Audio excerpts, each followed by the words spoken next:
Thank you for coming. This is going to be an hour-long workshop about kind of an introduction to participatory evaluation. It's by no means a kind of checklist, how-to guide, and in true kind of participatory style, it does require that you do some talking, not least because if I talk the whole time, I'm not going to have a voice left at the end.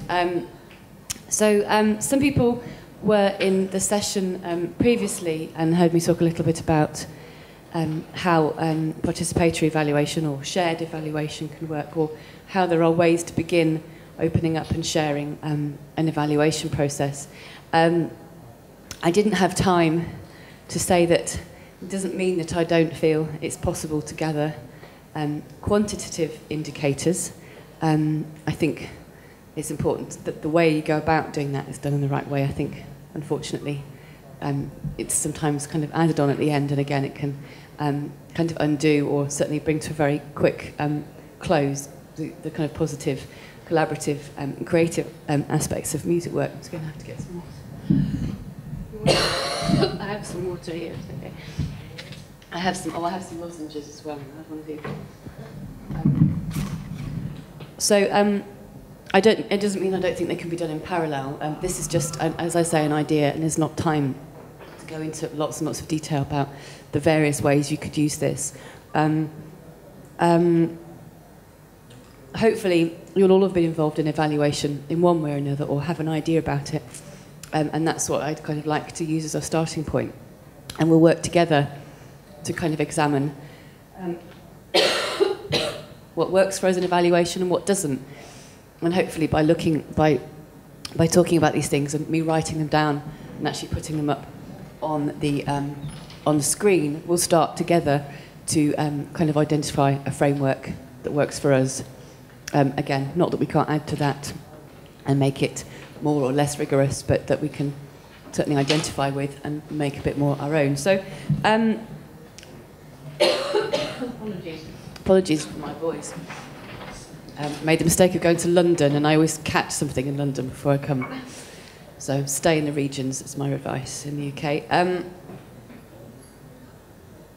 I think it's one of the reasons this works for me as an idea is that it's useful, especially when the fundamental drive of what you do is participatory. It just seems such a disconnect to not be, and also that arts workers, music workers, are just that, and arts managers are just that. They're not social researchers.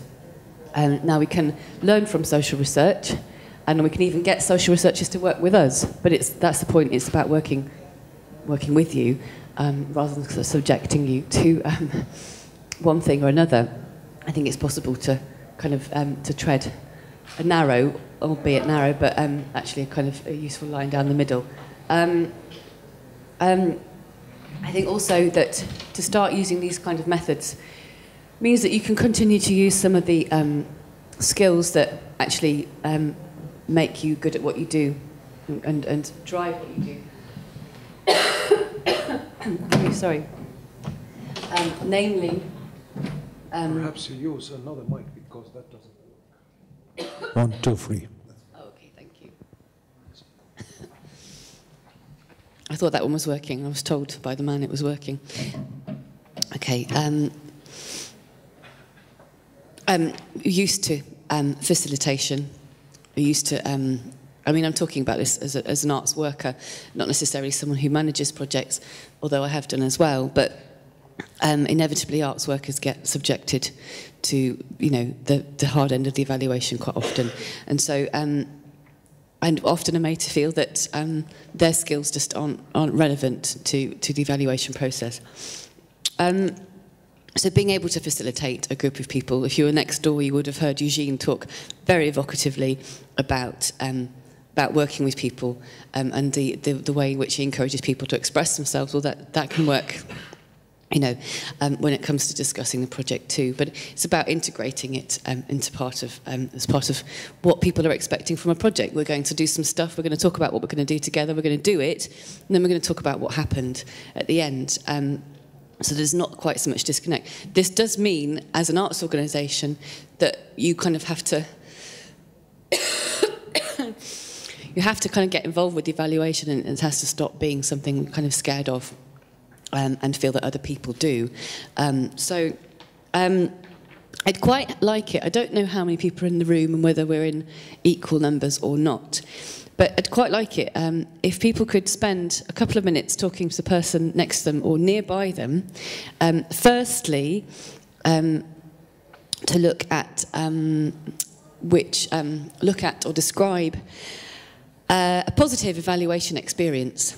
Hopefully there will be one somewhere in the room, and you'll each have be able to think about that. And also one which you felt was more negative or potentially unhelpful. And what I'll do is we'll work with those as the workshop goes on. I'm afraid that by nature, participatory evaluation means participatory evaluation, workshop about participatory evaluation. So that's what's going on. It also means I don't have to talk the whole time. Will we do an evaluation of this afterwards? If we'd had an hour and a... Well, I had thought about that, because I knew someone would ask that question. If we'd had an hour and a half, I was going to talk to you all about, or ask you to write down what you hope to get from the workshop, and then we would have used that at the end.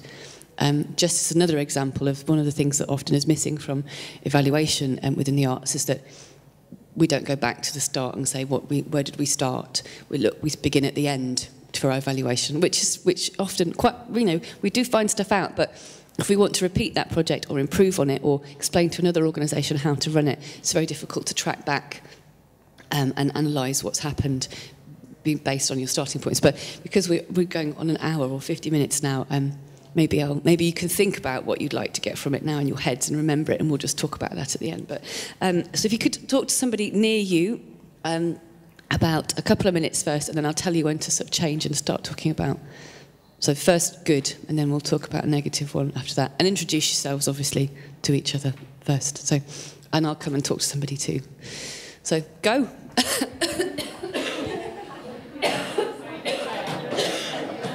If you haven't got a partner, wave your hand in the air.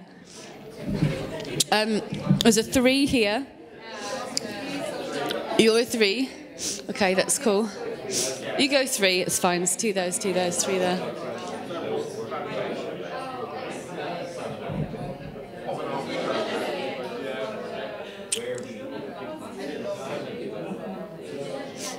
You okay as a 2? Good, okay.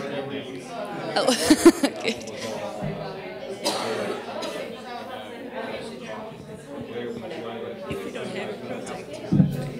Oh, someone's just said, if you don't have a project to evaluate, just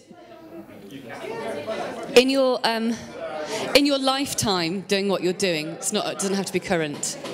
So just... It might be something you've taken. It might be something you have. Someone's evaluated you, or asked you. Okay. Yeah, you can say it was great because of this. Yeah.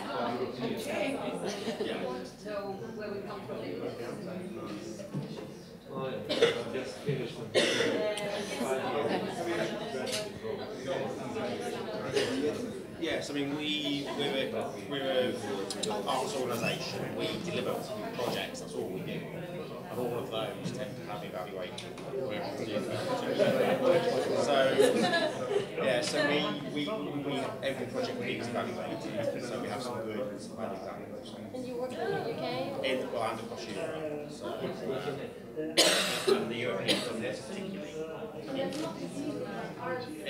It's mainly increasingly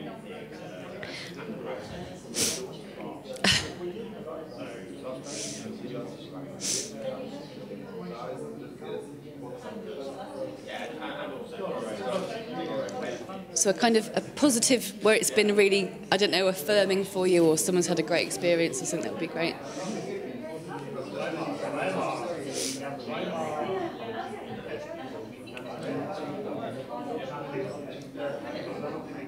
Does that make sense? You know what you're talking about for a few minutes? Okay, that's cool.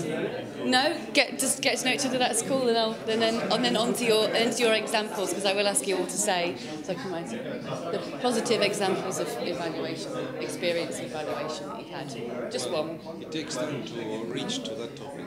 That's exactly. So just ease yourselves. But yeah, but bear in mind we've got 45 minutes.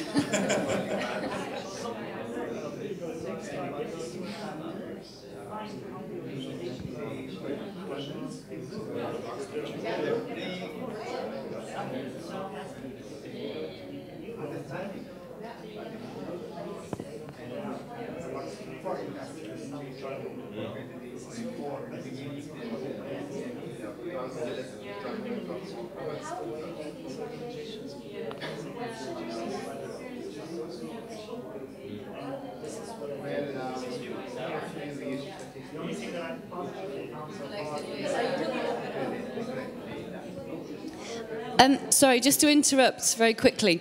This doesn't have to be like someone's given you a positive evaluation in response to a project, but a positive experience to do with evaluation. It might be a positive feedback, or it might be just, it might be that...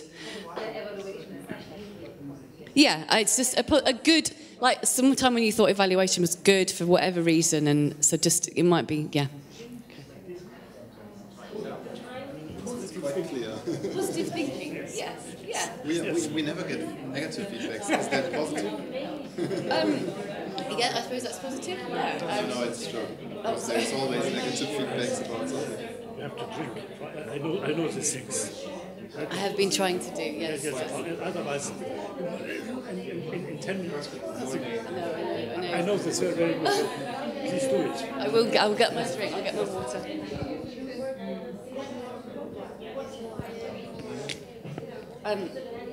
So yeah, I suppose when evaluation is run.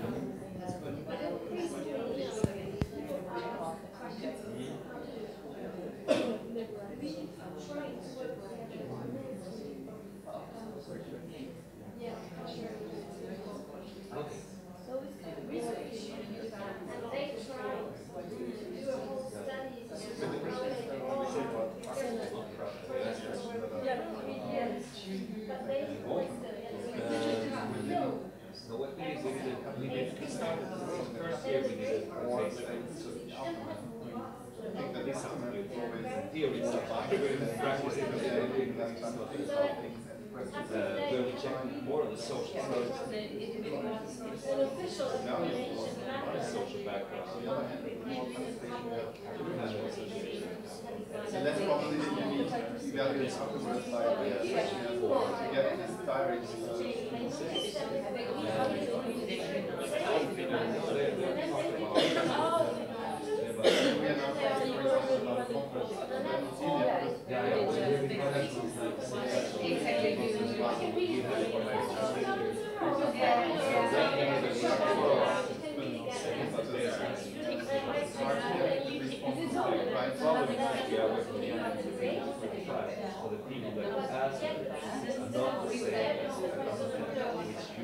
the ideal situation. But then you it doesn't mean that our program will say that all these things, whatever it's because we of course societal development going on other organizations. But I think the music thing is sort of that broad picture. When you think about impact, Most of it's inside. We can hear that the fans are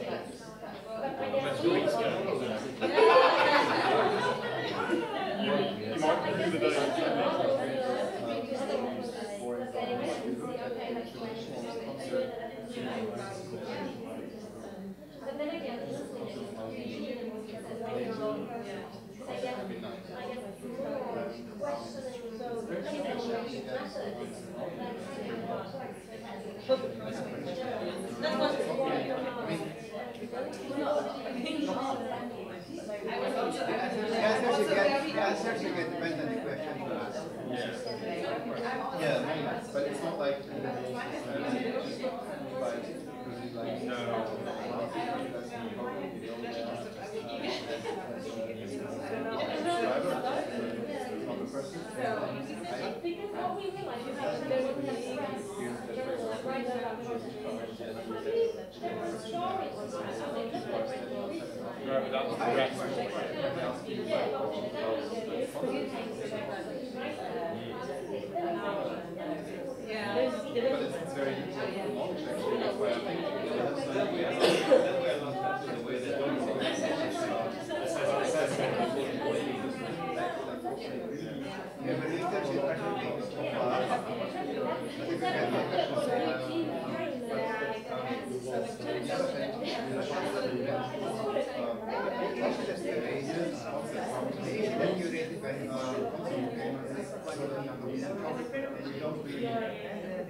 I'm going to just prompt you to move on to talking about negative evaluation experiences, and I'll try and hold you back on talking too long about that. But yeah, just continue talking, but also include those negative experiences possibly as well.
Yeah, you have to independent. So they don't say that so-and-so said this, they say that there was feeling that. It doesn't make that go around.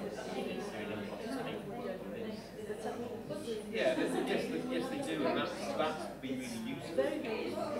Whereas these projects when you parachute into it at the end, they better to be the last ones.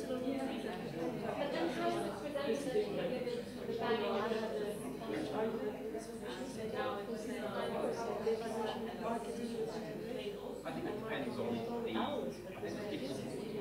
So Joe is writing some academic papers, so papers go into tailor-made presentations.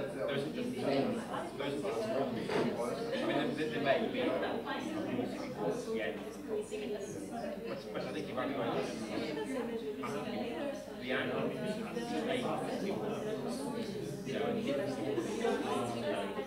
is you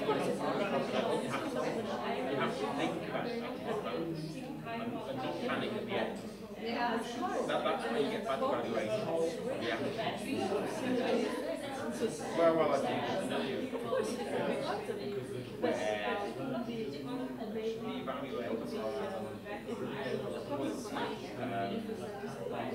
evaluators they never engage. They asking you questions, and it's so they're just coming out such meaningless.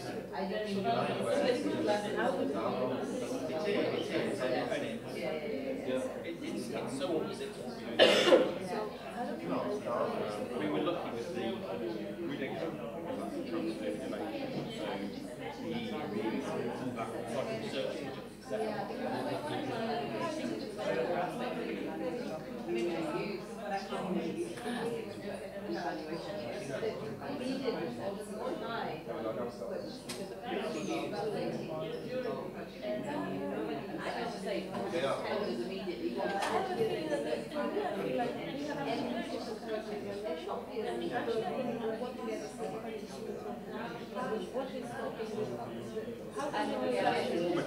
leading back. No, there is no evaluation unless somebody already. Yes. No, in our case, we work with established NGOs, there is no representative evaluation. Since today we were in for but I'm not yet. Well, to some extent, we need to beneficiaries showing that way. That's where evaluation goes. People just think, oh, we'll do a few questionnaires. You know, we'll focus on it. That's it. That's the plan. Evaluation needs its own objectives. You need to think why you do that, not just do it for the sake of it. They're the worst evaluations. Where you just tick it off because you have to do it. And we all do them all the time. We do.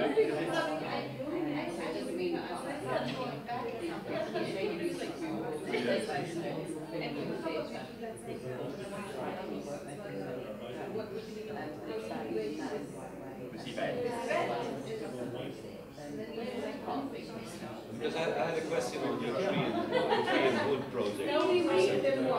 Because I mean, one thing I would like to see if I would be a donor there, how was the reintegration of the students of yours when they came back to school?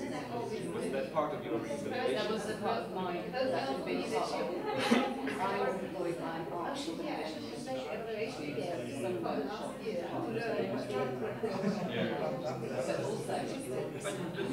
Does this organisation have a brief on the evaluation? Have a specification of what you want to learn? No, because if they had, then that might make evaluation more useful. I can always have this conversation if you want.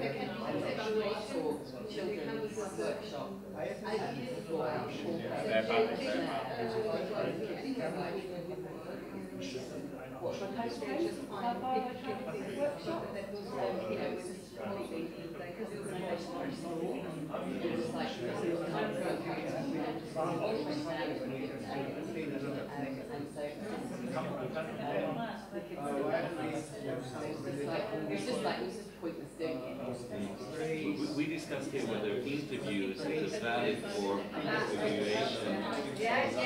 Question, academic I think you need an honest. They're the best. But we always want to engage because it helps. I think you have to not scared, but add that respect.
I'm going to have to encourage everyone to bring their conversations to a close, and then we'll try and feedback whatever we've discussed, and I'll try and write it down and make sense of it. So maybe like 30 seconds more, and then... You don't need it? Okay, great. But yes, please do continue following the workshop.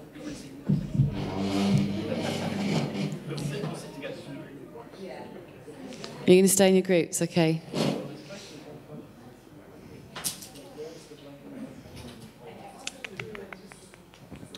Okay, I'm going to try and attempt to write these experiences down on and the PowerPoint as you talk. That will mean I have to give you a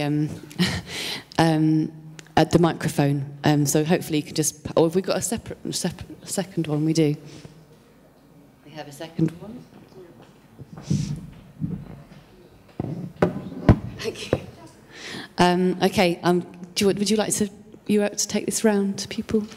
Yeah. Okay. Which group would like to start? This one. Okay. Great. Since you're sat in front of me. So yeah, here you go. So sorry, if you could just just give the different kind of examples, and I'll try and write them down as separate things.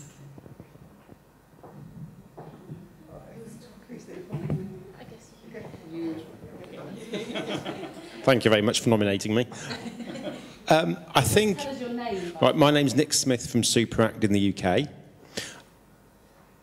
I think we felt that sometimes arts organisations can be a bit nervous of evaluation and think that they're there to be critical, whereas we also feel that they can be a very positive experience and help you improve. And I think one of the things we felt that makes evaluations positive is being clear what the questions are for the evaluation at the beginning of the project, ideally. So having a clear rationale for the evaluation. We also felt that positive evaluations potentially begin with the project and don't start towards the end. The sooner they begin with the project, the more they can understand and the more they can appreciate what you're doing and evaluate why. So I think we felt that was important. And there was an example, there's an example of a current project where the EU have paid to have an evaluator in from day one, and the evaluator follows us round and talks to people and gathers soft data and also some hard data. But that's very positive because they also feed back to us, and then we improve what we do next time on that same project. So the reason that's positive is that it's... Well, it's formative. It's formative, so it's a feedback. It's feedback, that's right. And it's independent, though, that's the other thing. So they understand what we're trying to achieve, and then they critically analyse how we perform and feed back to us as we go along. Just explain again what the, just so that for everybody, yeah. The benefit of having an evaluator on a project from the start rather than arriving at the final meeting. Yeah, well, I think you can start with a shared understanding of what you're trying to achieve from the evaluation.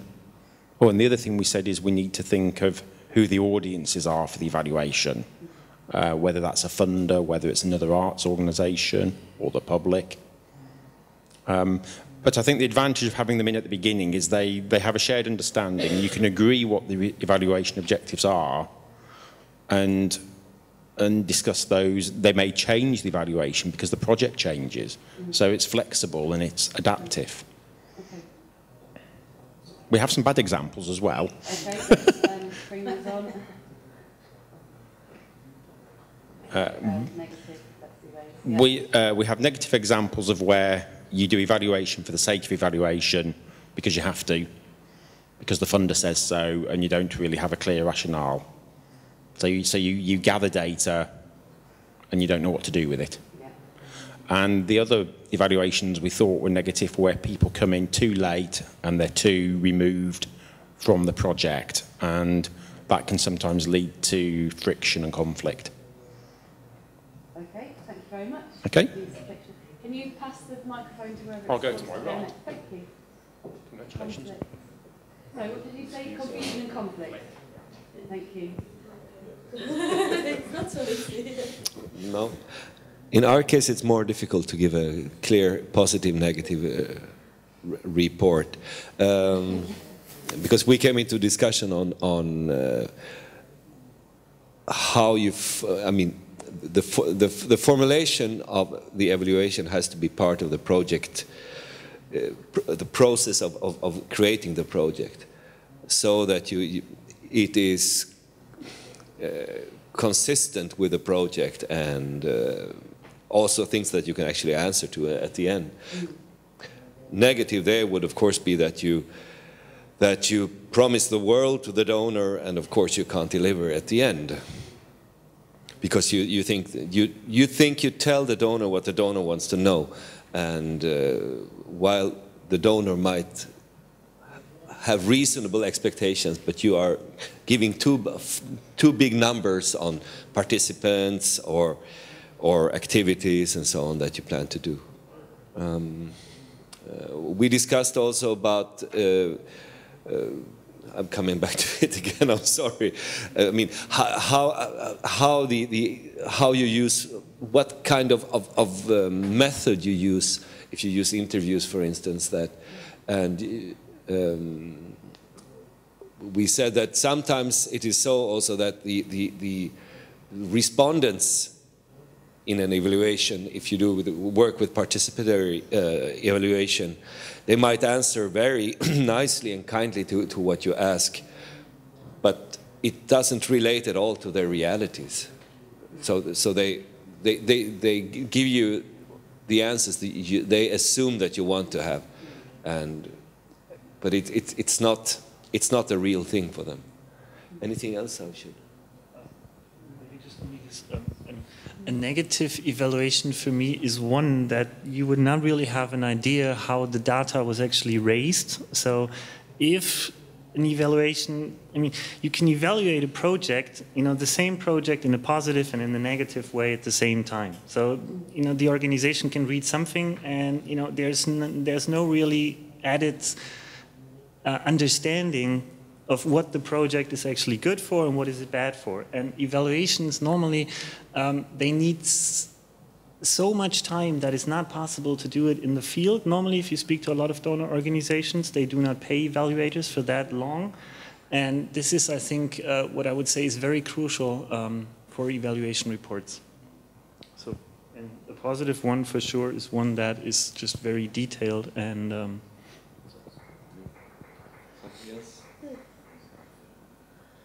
Thank you. We send it on your way. Thank you. Send it in that direction. Thank you. Hi, I'm Jill Maxwell, Scottish Music Centre. We evaluate youth music projects for YMI in Scotland. I think you might need to hold them. I'm sorry.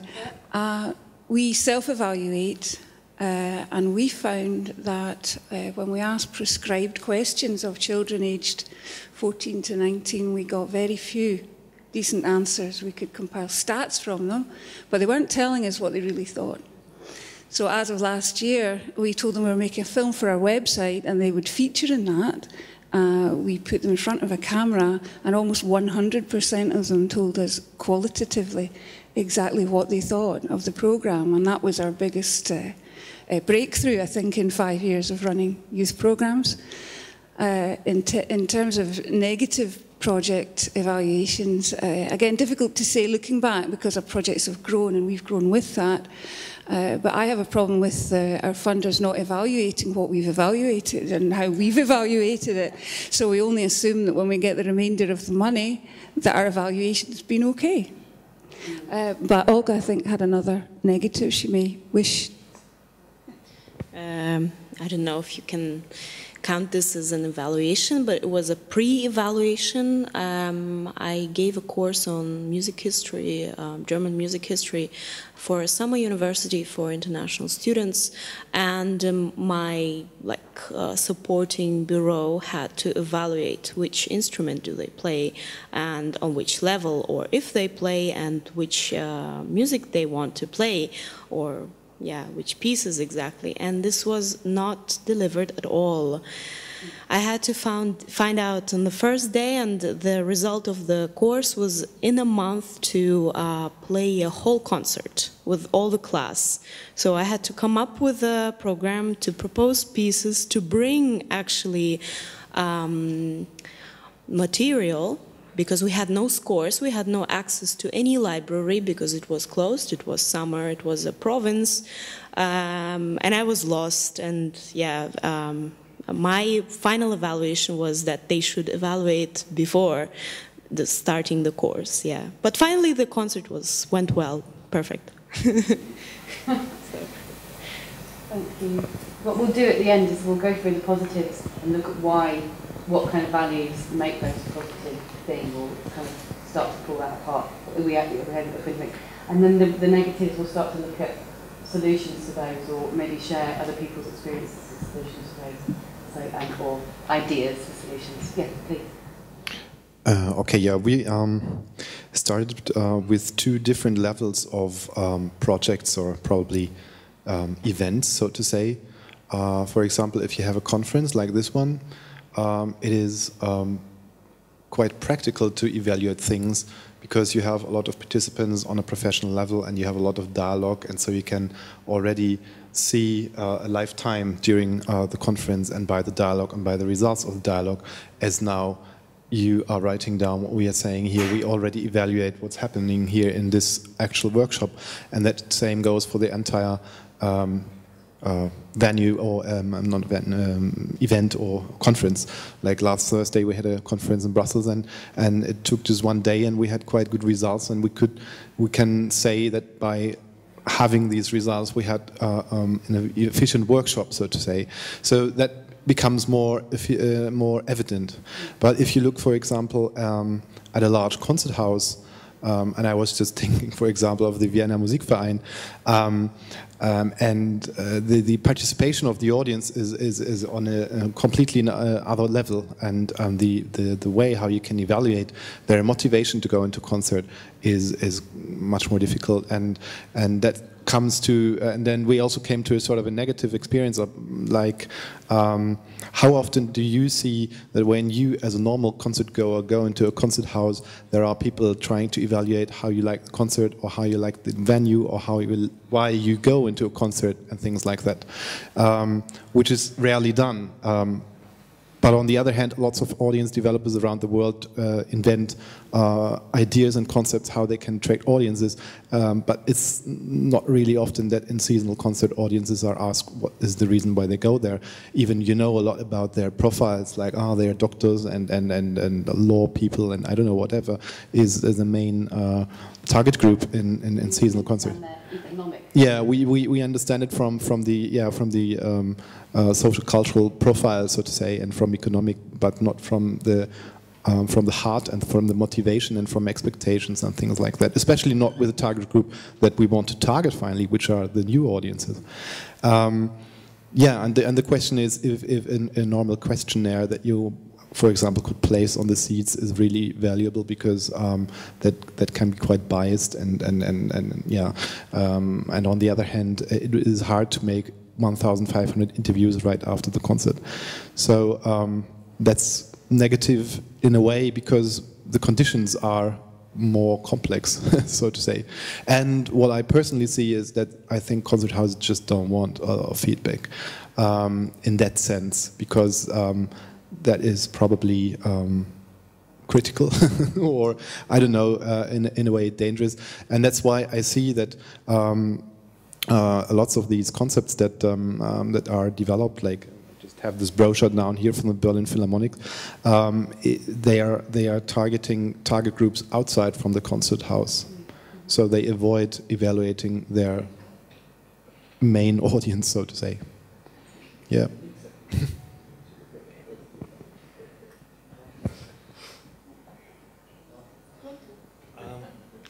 Yeah, my colleagues have gone already, so I'll try to summarize what we talked about. Actually, we haven't talked about these cultural projects as such. I myself work on the field of policymaking, and the gentleman was from the Ministry of Culture, and the lady was from European Broadcasting Union. I just used the opportunity to discuss about how do they align their copyright laws with those of the EU. So, well, actually, it was useful, but in that sense, regarding evaluation, we also discussed about like how those laws are made, because when you're doing that, it's still part of the social change and the new project. So you first do an impact assessment, which is actually evaluation of the initiative that you are bringing about. And then you see the results on the market. And the lady asked, for instance, is the copyright law progressing? A very interesting question. And then it's also part of the evaluation, actually. It changes from which point of view you are looking at it. So if you are looking from a right holder's point of view, it could not be a positive evaluation for instance, commercial users. If you look at from the other side, it's maybe not the best solution for the right holders. So it also changes according to people involved with that one. So that was it. Thank you. Thank you. Would you like to? No? Okay. Okay, just pass the, yeah. Or I was going to say something, but I don't have to. Please, no, yes. Please do. Oh, we just you mentioned that as a participant, it's good to be informed of why you're doing this evaluation. So even after I get handed evaluation forms on a regular basis, concerts in the UK, you get an evaluation form regularly after a concert or a theatre production, blah, blah, blah. Why am I doing this? Why am I staying for an extra 20 minutes to fill this form out where I could get the earlier train home? And when I do fill it out, I tend to just tick the boxes and never give a longer explanation of why I visited this thing. And I think if I knew the reason why they're asking these questions, I would make the effort to answer them. Or not. Yeah, or not, but also an informed decision. And also informed of the results of the questionnaires, sort of what they found out having asked these 1,000-odd people of their thoughts. That's all the ethics of research. Yeah, I mean, evaluation and ethics is a whole other conference, really, not only workshop, I think. Yeah, it does stray into talking about ethics, especially when it's about social change and you're asking people to share information about their lives. And it's also very difficult. I've overheard a conversation over here about the timeline of changes. If people go through a change in their life, positive or not, and have been involved in an arts project, there could be lots of other reasons why they've had that change. You know, the arts project could be a contributory factor. It's very difficult. So this is about starting to kind of, I suppose, put toes in the water about all of this this kind of work, which is why I suppose you included it on the programme. So that's a good thing. Just to kind of, we've got 10 minutes, and I'd quite like.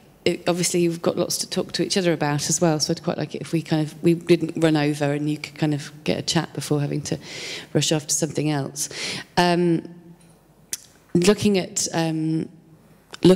the kind of feedback or what we've started to kind of put together, there's some kind of a comment over there about the way that different kinds of evaluation elicit different kinds of feedback, and that can be a positive or a negative thing. So as we said, interviews, depending on how they're set up, actually people can kind of say what they know you want to hear.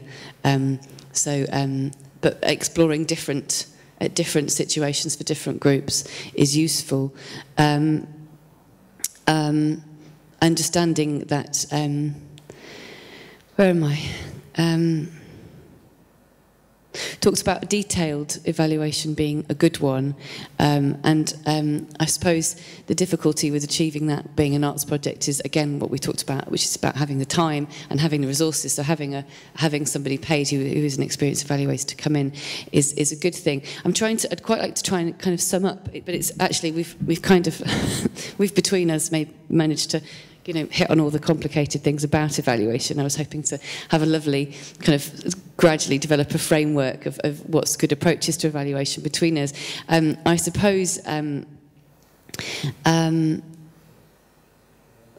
having time and resources to do it as a valuable part of the project is what a lot of people are saying.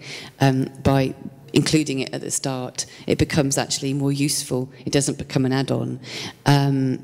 And it actually starts to develop shared understanding across the project that is useful for you, rather than being, as you say, why are we doing this? So incorporating it in the project sounds from what you're saying as a good thing. Part of creating the project as well. It also means that it can be responsive and potentially detailed rather than an add-on at the end, which means it will have been difficult to follow the sort of highs and lows, ins and outs of the project, which we often forget about, particularly if the project ends with a big product or celebration. The kind of nitty-gritty that you see along the way can be forgotten, and the detail is lost. And then I think the difficulties, obviously we have more negatives than positives. Maybe I should have said stick to the positives. Again, they kind of, I suppose they're the kind of other side of the positives, in that there needs to be a rationale. I wonder if anybody from their own work kind of has listened to people talking, certainly the negatives. I know you all have different backgrounds, as to whether you have solutions from your own work or experiences where you've kind of been able to overcome these issues. For example, not showing the aims and objectives at the start. How to have a conversation with people, how to change their practice about how they go about evaluating. Sometimes you. Do you want? Sorry. no, sometimes you can't share the aims, objectives in the beginning, because, you know, EU is launching a call for proposals. You have 2 weeks to finish it. You find your partners, which are not the beneficiaries, and therefore you will have to set a frame together with the partners. What are the objectives of the project?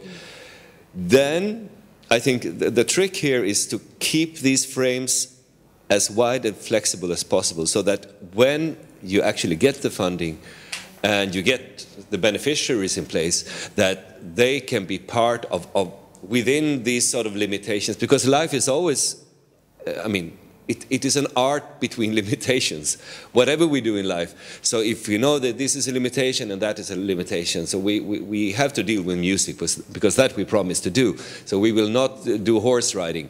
Okay, and then everybody's fine with that. But within these set limitations, to bring in the participant as much as possible. Yeah, I think just... Yeah, I just want to make one suggestion. If because the time, like, we don't have time for doing that, but if you ever have the time, sit at home. The University of Ulster, they have a research center that's called INCORE, and there Kenneth Bush, he developed a method that's called PCIA, and that has a strict standard, and that is used widely by the GIZ, for example, at the moment, and that is very effective, or as effective as that can be, but that is a very effective, like, tick the box, but the boxes are very well selected and they have a lot of criteria in there that really helps, even if you do not have a long time. There you can do evaluations that I think are really reasonable for what I've seen so far. So if you're really interested in that, it's called INCORE. It's at the University of Ulster. Ulster, and they published a long thing, and they've even had someone, I think, 5 years of evaluating the impact of storytelling in Latin America, and that is a very interesting paper, just social constructivism-wise, reading how they have done that and what the results were. That's very interesting. So. Okay, thank you. Anybody have any other things to add to this? I just found it really interesting that I have, I mean, because maybe this is why the list is so long. I think I have, in general, and I had or have, or I'm about to change a negative, it has a negative connotation because it's the thing that I must do for funders, for, you know, all external people that want to know any figures, you know, they always want to have any justification because how we do, but we know that the work we're doing is good, but, and to turn it the other way around and say, well, actually, I mean, you can really learn along the way, and it's nothing bad. I mean, of course, it's now very extreme, but I just thought, you know, when I heard about this, you know, having really the evaluator externally from the start in your project, and then you can change, you know, small things in the course of the project is, of course, such a different thing than just trying to deliver figures, you know. Well, so that you're making those changes, there's somebody kind of holding that process. I mean, sometimes we can't always have an external evaluator, but it's about, I think it's just about showing that good practice. And if, you know, if Super Act had, I happen to know Nick works for Super Act because I know Super Act, but that's a practice they'll continue, and it's just that kind of best practice. And it is just taking the kind of, I think asking these questions, it's a positive thing to kind of ask questions of evaluation because it actually makes it yours again, you know. So. I would say the other thing that we've picked up on recently, which we're still trying to get our heads around, is social return on investment. Yeah, which I was just thinking of the tool you mentioned. It's something that we are being asked to consider in project delivery, which is the added value you get for every euro spent on the project. So you spend €1 and you get €1.63 of impact. And quite how you measure this, I don't know. There are websites and there are DIY kits, and I think our funders are going to be talking this language more in the future, and I think we need to up our game and engage with these toolkits. I mean, it's not easy, but I think it's important. I have a follow-up on that. Yeah, because you're talking of SROI, social return on investments. It's related to a question that I wanted to ask. Have you ever wondered about asking or evaluating the relevance of a project. Sometimes we evaluate on the basis of timeliness. For example, a program, an activity could be the flavor of demand. That's why it can receive a glowing evaluation. But what will be the value of this project in the future? For example, Titanic had a was very successful in the box office. But will it still be an important movie after 30 years, after 100 years compared to Romeo and Juliet, which is an enduring value? In other words, you could be carried by the mood of the time, the timeliness of a particular thing. But in the long term, will it have any value? So I'm thinking of a long-term impact evaluation rather than just short-term ones. I think it's important also to consider that, the enduring value of an activity, and it's related to SROI. There's a mention about the mill, where every project is an investment of $1, we will have a return of 1.30, something like that. Yeah, so it's a very important way of measuring. Thank you.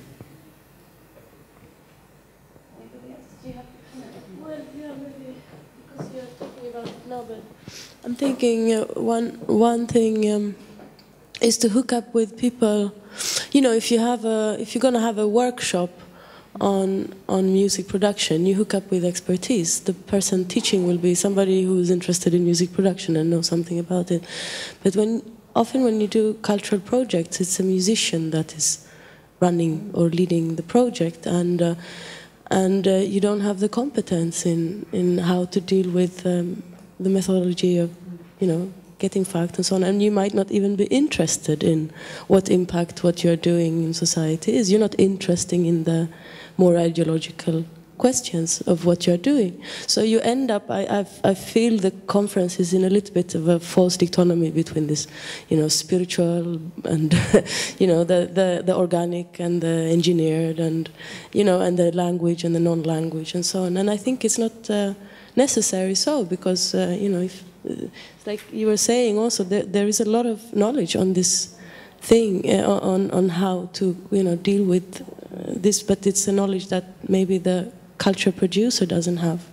And I find that when the evaluation that we are doing is also divided a little bit when it comes to the thing that you're delivering. You can find out these methods. Okay, this is how we're going to systematize our collecting of data and so on. We're going to get better. Every time you do something, you realize, how to do it. And it's tricks and it's easy to learn.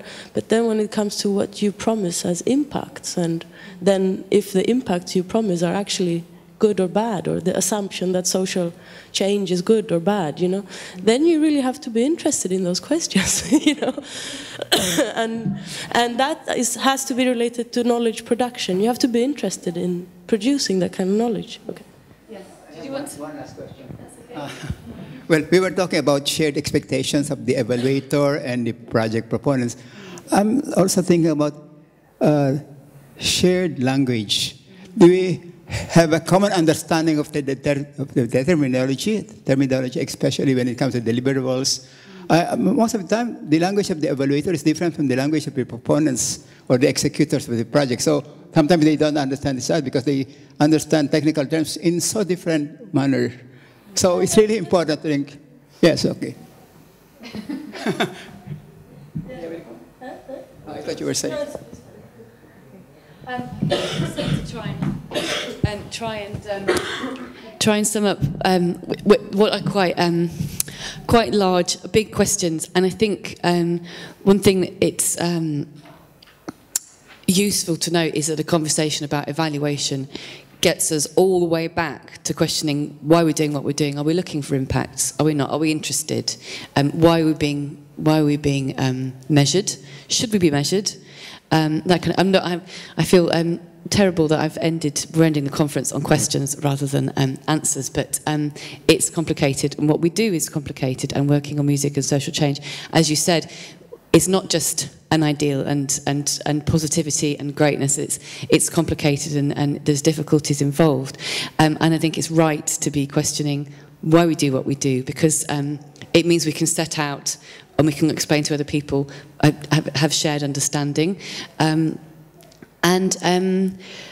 the other thing I was going to say was that this idea that I understand evaluation, as the lady next door pointed out, as finding the value. Now, a value of a project is different depending on the audience who you're talking to. I think it's very important that you decide on what that is, because you're carrying out the evaluation to start with. And it's very important when you get involved with measuring social return on investment, for example, that you get involved knowing what that is and why you're doing it and how that fits in with your work and how you can align that with what you do and whether you do or you don't. Because I think otherwise the problem is you end up being pushed into evaluation, and any positivity or creativity, you know, making a film, actually allowing people to have a voice. I mean, our projects are apparently about having people having voices, and then, you know, so it's it kind of ends on questions, but I suppose what it means is that it's about examining, it goes back to examining what we do, but in a realistic way. And, you know, we live in a world where people do want to know what the return on their investment is, and it's about aligning your kind of creative practices, I suppose, with the reality and demands, but also kind of trying to own that process a little bit. I hope that's I hope that was useful. I know it's a very complicated subject. And thank you for all your contributions. It would have been lovely actually if the panel from next door were here as team members to back me up or offer other things, because obviously I have my own practice and they know other things. But thank you, and do come and find me if what I've said annoys you, angers you, pleases you, whatever. Then that'd be great. Thanks.